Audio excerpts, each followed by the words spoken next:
The split lip from tonight's sparring session still throbs as I sit in my home office at midnight, pressing an ice pack against my mouth. 20 years of marriage, and this is what it's come to. Me patching myself up alone while my wife Lara sleeps upstairs, probably dreaming about her business meetings that run until 11 p.m. My phone buzzes against the mahogany desk. Unknown number. Your wife is at the Regency Motel. Room 207. Check the parking lot if you don't believe me.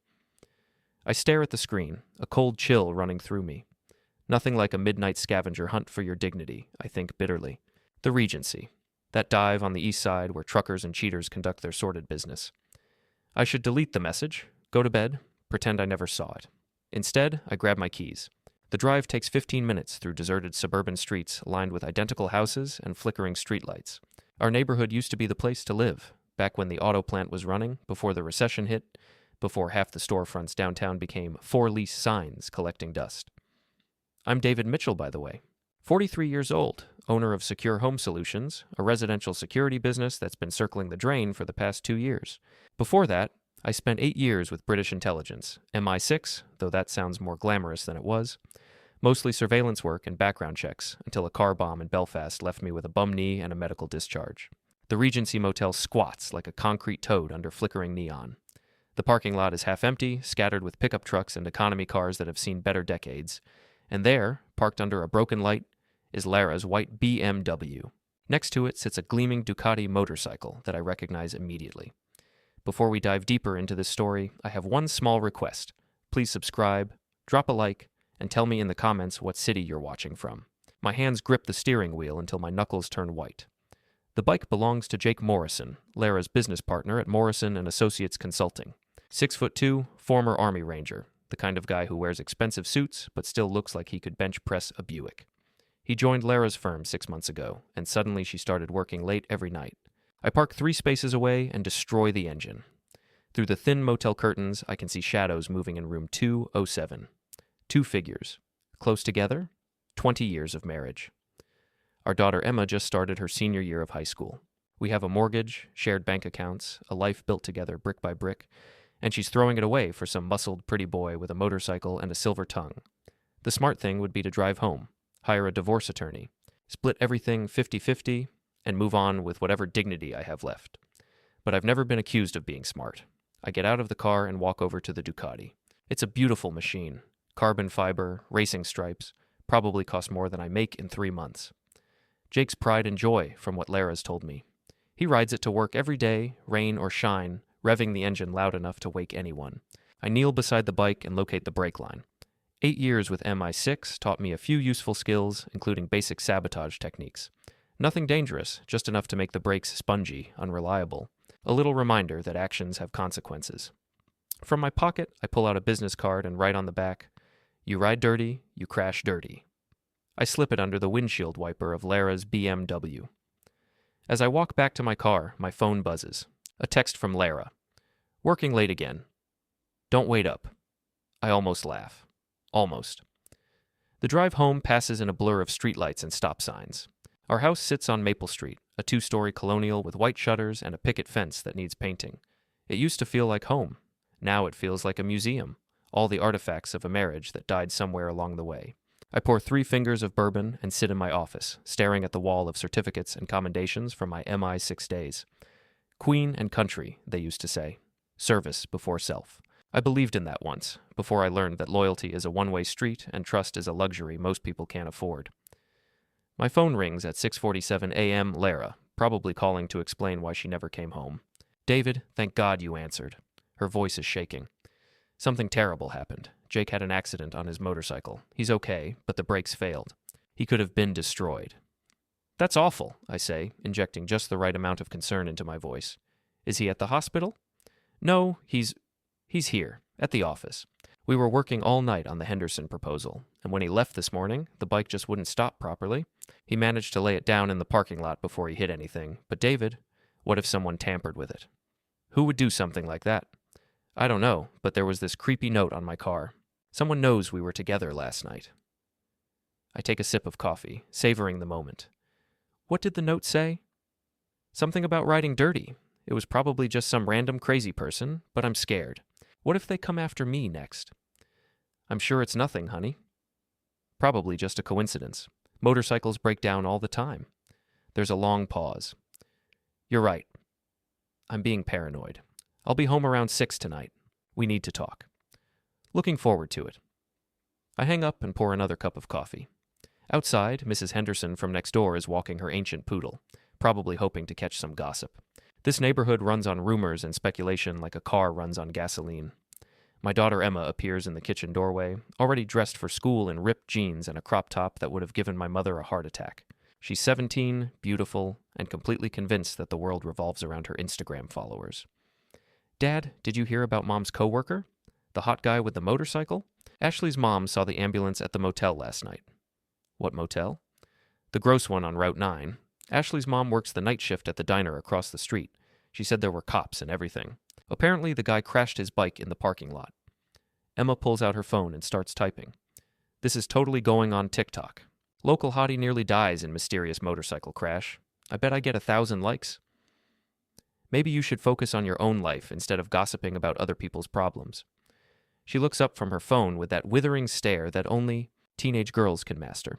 God, Dad, you're so boring. No wonder Mom is always working late. The words hit like a slap across the face.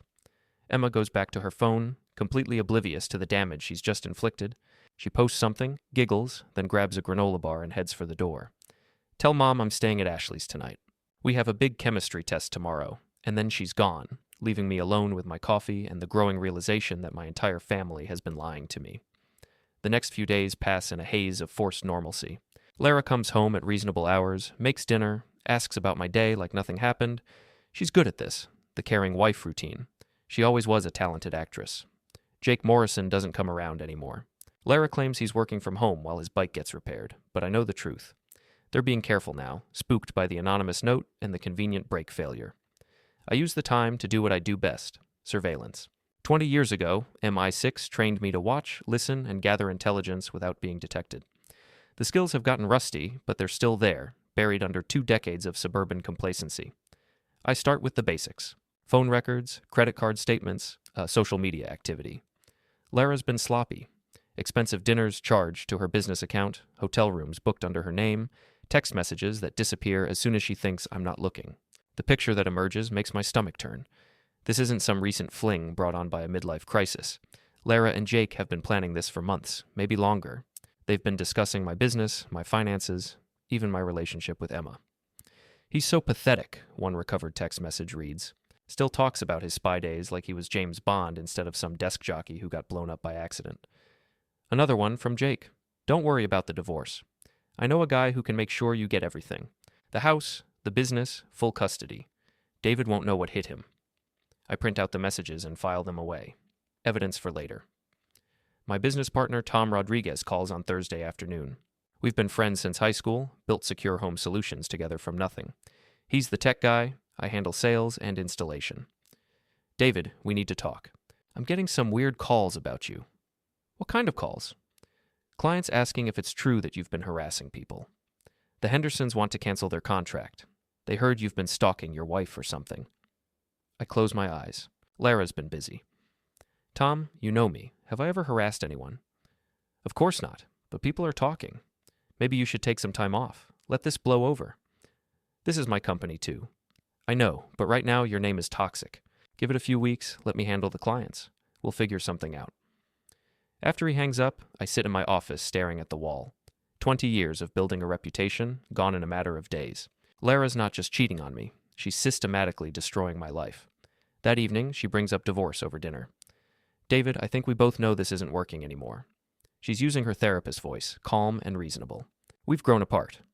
We want different things. What things? I want a partner who supports my ambitions, someone who understands that I have goals beyond this small town. And Jake Morrison understands your ambitions? Her fork stops halfway to her mouth. Jake is my business partner. This has nothing to do with him. Right, just like your late-night meetings at the Regency Motel had nothing to do with him. The color drains from her face. I don't know what you're talking about. Room 207, Tuesday night. Should I go on?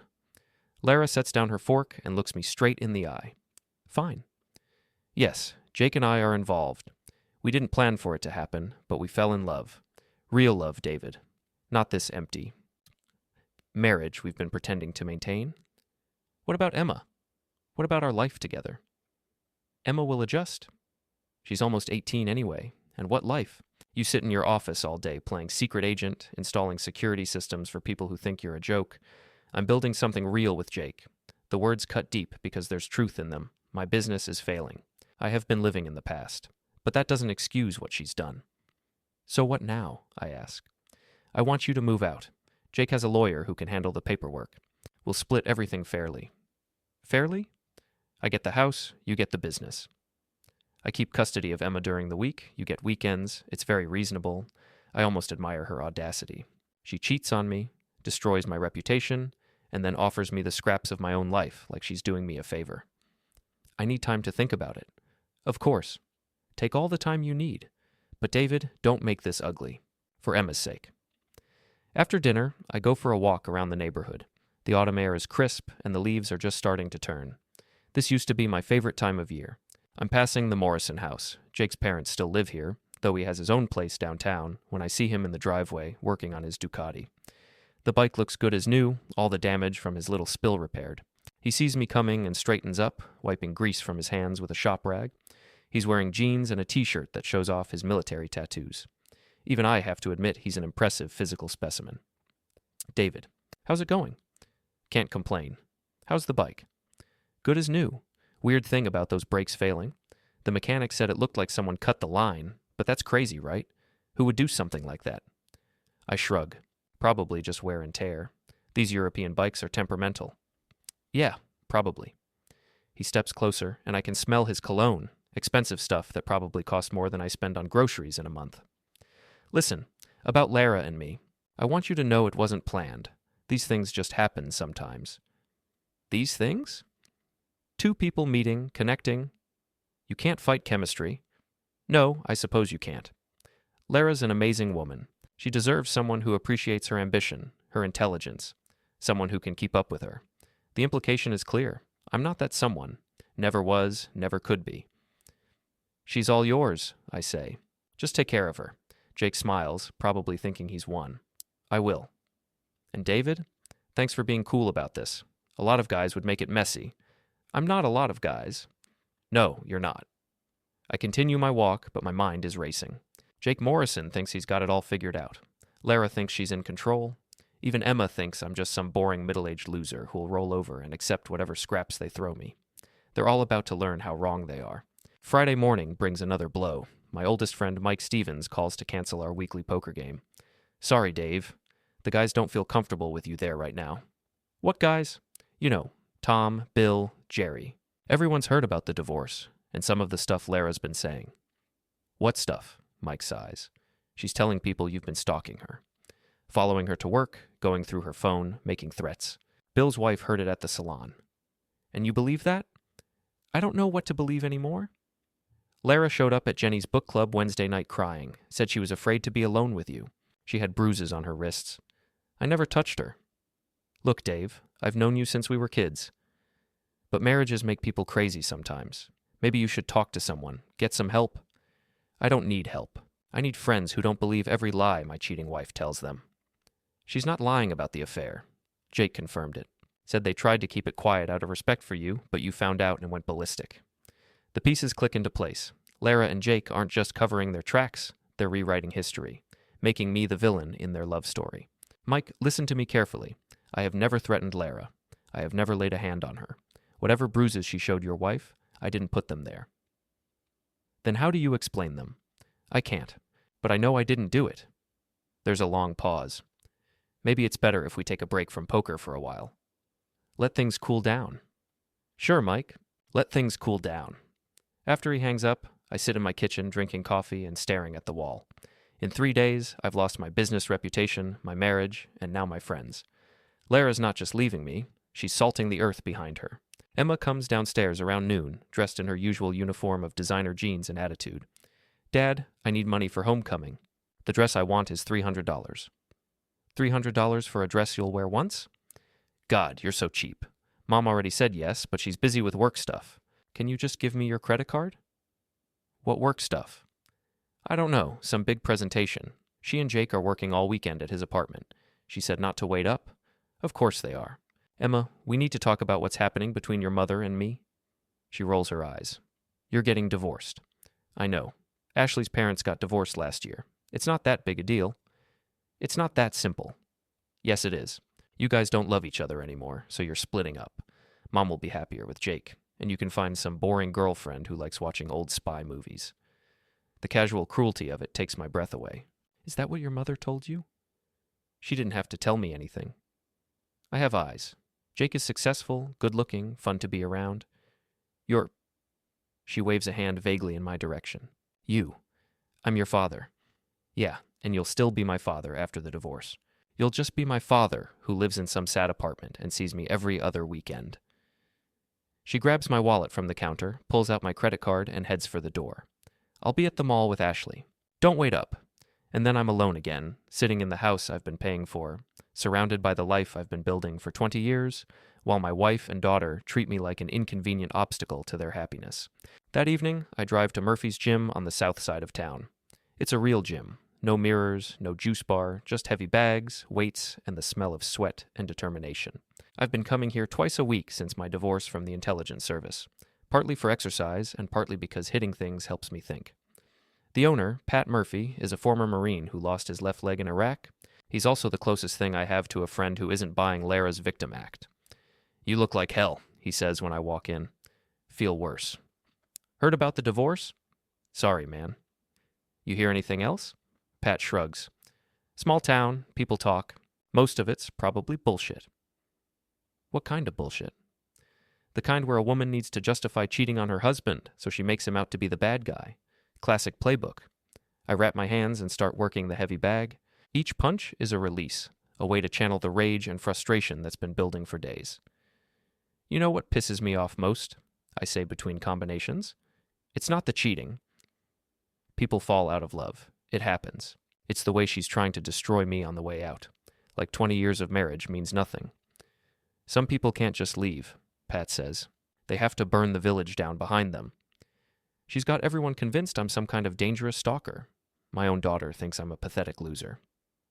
What are you going to do about it? I stop punching and look at him. What do you mean?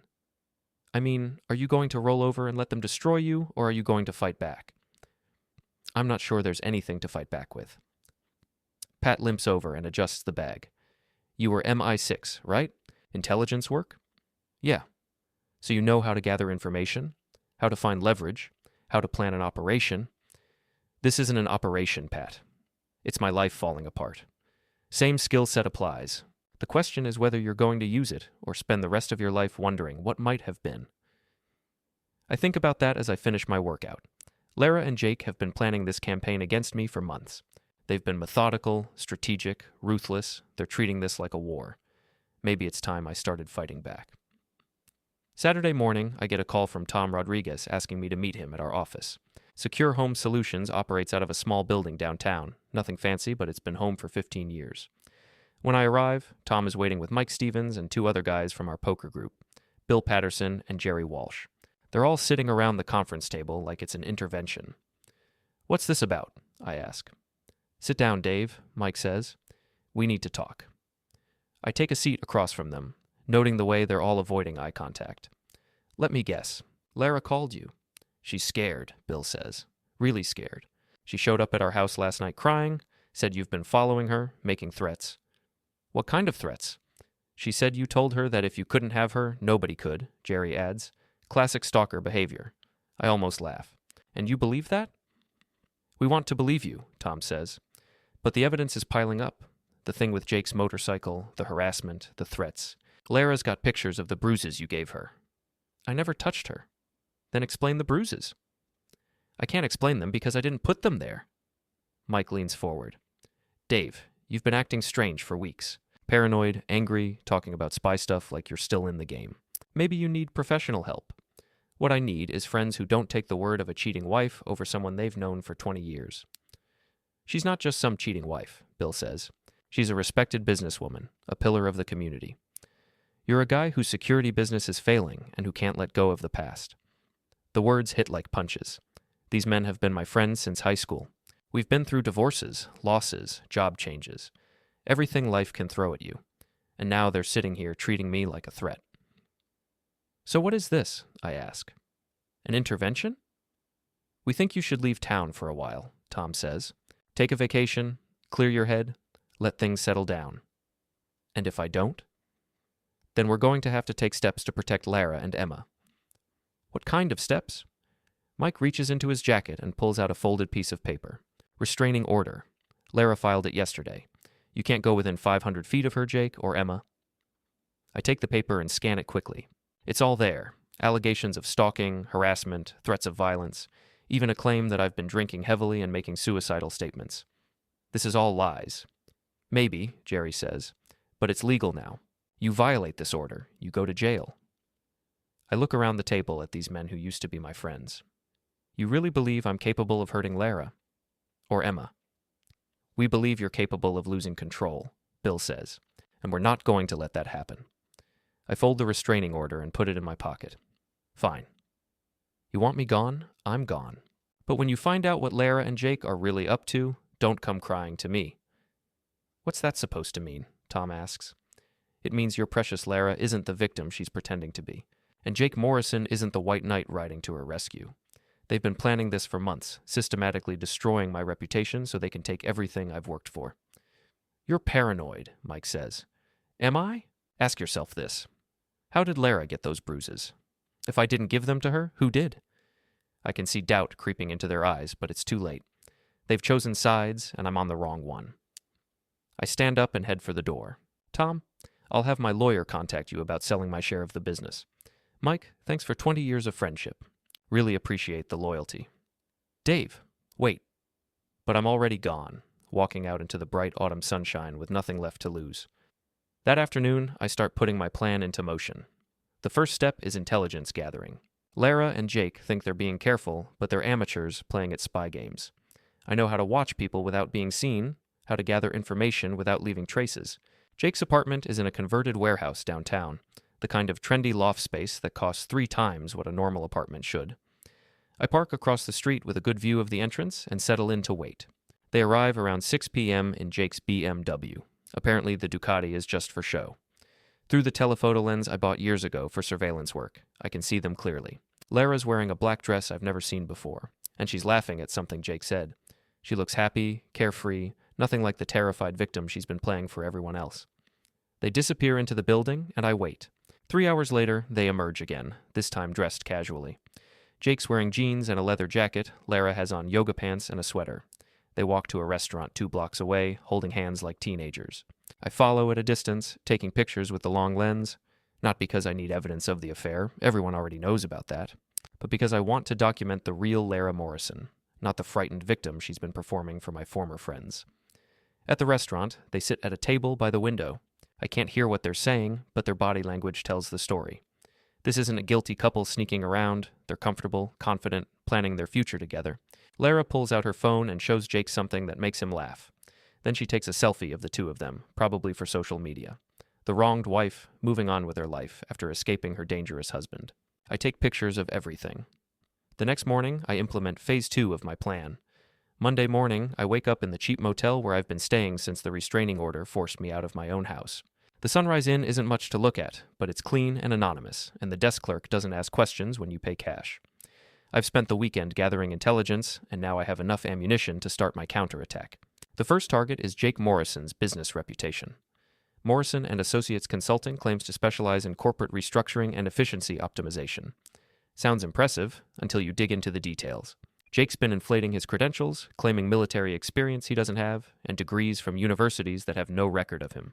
I've also discovered that 3 of his biggest clients have had serious security breaches in the past 6 months, the kind that happen when someone with access sells information to competitors. I compile everything into a neat package and email it anonymously to the Better Business Bureau, the State Licensing Board, and the business editors of 2 local newspapers. Not enough to put him in jail, but enough to raise serious questions about his competence and ethics. The second target is Lara's social media presence. She's been playing the victim beautifully online, posting cryptic messages about finding the strength to leave and discovering what real love feels like.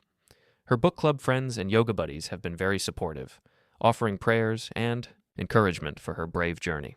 But Lara's been sloppy with her privacy settings. I'm able to access photos and messages that tell a different story, expensive dinners, weekend getaways, shopping sprees that started months before she filed for divorce. The timeline doesn't match her narrative of a recent awakening to Jake's charms. I create a fake social media account and start sharing the real timeline, complete with timestamps and locations. Not harassment, just truth-telling. Let people draw their own conclusions about who's been lying. The third target is the restraining order itself. Lara claims I've been stalking and threatening her, but I've been careful to document my whereabouts. Security cameras, credit card receipts, witness statements. I can prove I was nowhere near her when most of the alleged incidents occurred. More importantly, I've been doing some research into those mysterious bruises she showed everyone. Turns out there's a whole industry of special effects makeup designed to create realistic-looking injuries for theater and film. Lara's always been artistic, and she's certainly motivated enough to fake evidence. I can't prove she gave herself those bruises, but I can raise enough doubt to make people question her story. By Wednesday, the plan is working better than I hoped. Jake's business is in free fall. 2 major clients have already canceled their contracts, and the local business journal is running a series of articles about consulting fraud. He's hired a lawyer and issued angry denials, but the damage is done. Lara's social media martyrdom is backfiring too. People are starting to ask uncomfortable questions about the timeline, and some of her supporters are quietly backing away. Best of all, Emma is beginning to see through her mother's act. She calls me Wednesday evening, something she hasn't done since the restraining order was filed. "Dad, can we meet somewhere? I need to talk to you." We arrange to meet at a coffee shop on the other side of town, well outside the 500-foot restriction zone. Emma looks tired when she arrives, younger than her 17 years. "Mom's been acting really weird," she says without preamble. Paranoid, jumping at every noise, checking the locks constantly. Maybe she's genuinely scared. Of what? You're not even allowed to come near us. She stirs her latte thoughtfully. I found something in her bathroom. Makeup stuff, but not regular makeup, the kind they use in movies to make fake cuts and bruises. My heart starts racing, but I keep my voice calm. What do you think it means? I think she's been lying about you hurting her. And if she's lying about that, what else is she lying about? Emma, I need you to understand something. I never laid a hand on your mother. I never threatened her. Whatever she's told people, it's not true. I know. Her voice is small. I've been thinking about it, and it never made sense. You're not a violent person, Dad. You're actually kind of a pushover most of the time. Thanks for the vote of confidence. She almost smiles. You know what I mean. You let me get away with everything. You never even raise your voice when Mom spends money we don't have. The idea that you'd suddenly turn into some kind of abusive stalker is ridiculous. So what changed your mind? Jake did. He's been staying at the house, supposedly to protect us from you. But last night I heard them talking about money, about selling the house and moving to California. They're planning to take everything and disappear. The pieces click into place. This was never just about an affair. Lara and Jake have been planning to liquidate my assets and start fresh somewhere else. The stalking allegations were just a way to discredit me and make sure I couldn't fight back. Emma, I need you to do something for me. Can you record them talking about their plans? Is that legal? It's your house, too. You have every right to document what's happening in your own home. She nods slowly. Okay, but Dad, what are you going to do with the recording? I'm going to make sure everyone knows the truth. Will that fix things? Will you and Mom get back together? The hope in her voice breaks my heart. No, sweetheart. That's not going to happen. Your mother and I are done, but I'm not going to let her destroy me on the way out. Friday evening, Emma calls with the recording. It's even better than I hoped. Lara and Jake, talking casually about their plans to sell the house, liquidate my business assets, and move to San Diego, where Jake has a job offer. They discuss the restraining order like it's a business strategy, and Jake actually brags about coaching Lara on how to fake the bruises. The key is making them look real, but not too severe, his voice says on the recording. You want sympathy, not a police investigation? Lara laughs. I felt bad about lying at first, but David made it easy. He's so passive, so willing to believe he's the problem. I almost feel sorry for him. Don't. He had 20 years to make you happy, and he blew it. Now it's our turn. I have Emma email me the recording, then I spend the night making copies and preparing my final move. Saturday morning, I put the plan into action. I start by sending the recording to everyone who matters. My former friends, Lara's book club, the neighbors, even the lawyer who helped her file the restraining order. Along with the audio, I include a detailed timeline of Lara and Jake's deception, complete with evidence and documentation. The response is immediate and devastating. Mike Stevens calls within an hour, his voice shaky with embarrassment. Dave, I'm so sorry. We had no idea she was lying about everything. Yes, you did. You chose to believe her instead of me. We were trying to protect her. She seemed so scared, so vulnerable. She's an actress, Mike. Always has been. She just found her best role. Tom Rodriguez is next, followed by Bill and Jerry. They all want to apologize, to make amends, to pretend the last 2 weeks never happened. I listen to their excuses and their promises, but I don't forgive them. Some betrayals cut too deep for simple apologies. By noon, the story is spreading through town like wildfire. Social media, coffee shops, grocery store checkout lines. Everyone's talking about Lara Mitchell's elaborate deception and her husband's methodical exposure of the truth. Lara tries to call me repeatedly, but I don't answer. Jake leaves increasingly angry voicemails, threatening legal action if I don't stop harassing them. I save every message as evidence. The real confrontation comes Sunday evening. I'm at Murphy's gym, working out my frustration on the heavy bag, when Emma texts me, "They're planning to leave tonight, taking everything valuable and driving to California. You need to stop them." I look at Pat Murphy, who's been following the whole saga with grim amusement. "You going to let them run?" he asks. "Not a chance." I drive to my house, former house, and park across the street. Jake's BMW is in the driveway, trunk open, loaded with suitcases and boxes. Through the windows, I can see them moving around frantically, grabbing everything they can carry. The restraining order is still technically in effect, but it's based on perjured testimony and false evidence. I'm betting no judge will enforce it once they hear the recording. I walk up the driveway just as Jake emerges from the house carrying my laptop and a box of my MI6 memorabilia. "You can't be here," he says, setting down the box. "I'm calling the police." "Go ahead. I'm sure they'd love to hear the recording of you teaching my wife how to fake bruises." His face goes pale. "I don't know what you're talking about." "Sure you do. Emma's got quite a talent for surveillance. Must run in the family." Lara appears in the doorway, sees me, and actually staggers backward like she's seen a ghost. "David, please, just let us go." "Go where?" "California? That job offer still good, Jake? Or did your new reputation as a fraud destroy that too?" Jake steps toward me, his hands clenched into fists. "You destroyed my business. Cost me everything. You destroyed your business when you started lying about your credentials and selling client information. I just helped people connect the dots." "You son of a bastard." He swings at me, a wild haymaker that telegraphs itself from a mile away. I sidestep easily and let his momentum carry him past me. 20 years of martial arts training doesn't disappear just because you're middle-aged. Jake stumbles, catches himself, and turns back toward me with murder in his eyes. "Jake, don't!" Lara shouts, but he's beyond listening. He charges at me like a linebacker, trying to tackle me to the ground. I pivot, grab his arm, and use his own momentum to send him sprawling across the driveway. He lands hard, scraping his face on the asphalt. "Stay down," I tell him. "This doesn't have to get worse." But Jake's pride is hurt, and he's not thinking straight. He gets up, a trickle from his nose, and comes at me again. This time, I don't hold back. I catch his punch, twist his arm behind his back, and drive him face first into the side of his BMW. The impact leaves a dent in the door, and Jake gasping for breath.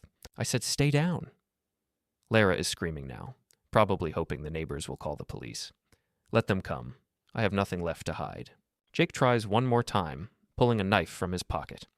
A tactical blade that he probably thinks makes him look dangerous. I almost laugh. They taught us knife fighting at MI6, and Jake Morrison is no MI6 operative. I disarm him in about 3 seconds, using a wrist lock that sends the blade clattering across the driveway. Then I put him on the ground and keep him there until the fight goes out of him. "Are you done?" I ask. He nods, gasping. I stand up and look at Lara, who's backed against the front door like a cornered animal. 20 years, I say. 20 years I loved you, supported your dreams, tried to be the husband you wanted, and this is how you repay me? David, I'm sorry.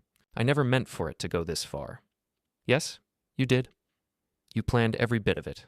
The affair, the lies, the fake bruises, turning my friends against me. You wanted to destroy me completely. I just wanted to be free. You could have asked for a divorce. I would have given you one. You would have fought for half of everything. So you decided to take it all instead. She doesn't deny it. Can't deny it, with the recording already making its way around town. Emma appears beside her mother, looking ashamed and defiant at the same time. Dad, I'm sorry I helped them. I thought you were the problem. You're 17. You believed what your mother told you. That's not your fault. What happens now? I look at Jake, still sprawled on the driveway, then at Lara, then at the house that used to be my home. Now your mother and Jake face the consequences of their choices. The restraining order will be dismissed, Jake's business is finished, and Lara's reputation as the town's grieving victim is over. What about us? What about our family? We were never a family, Emma. We were just 3 people living in the same house, pretending to care about each other. Your mother made sure of that. I turn and walk back to my car, leaving them to clean up the mess they've made. Behind me, I can hear Lara crying and Jake groaning as he tries to get up. My phone is buzzing with calls and text messages, reporters, former friends, neighbors who want the inside story. I ignore them all. There's only one call I answer from Pat Murphy. "How'd it go?" he asks. "Oh, it's over." "Feel better?" I think about that as I drive back to the motel. Do I feel better? Lara's lies have been exposed. Jake's career is ruined. My reputation is restored. Justice, of a sort, has been served. But I'm still alone, still sleeping in a cheap motel, still picking up the pieces of a life that was built on false foundations. "Ask me in a year," I tell Pat. "Fair enough. You want to grab a beer?" "Yeah, I think I do." As I drive toward Murphy's, my phone buzzes with one final text message. It's from Lara. "I'm sorry, David, for all of it. I hope someday you can forgive me." I delete the message without responding. Some apologies come too late, and some betrayals cut too deep for forgiveness. But as I pull into the parking lot at Murphy's, I realize something important. I'm not the victim anymore. I'm not the pathetic husband whose wife left him for a younger man. I'm not the dangerous stalker, or the failed businessman, or the has-been spy living in the past. I'm David Mitchell, and I just won the most important battle of my life. Lara and Jake can keep their love story. I'll take my dignity. Take my dignity. Take my dignity. Take my dignity. Take my dignity. Take my dignity. Take my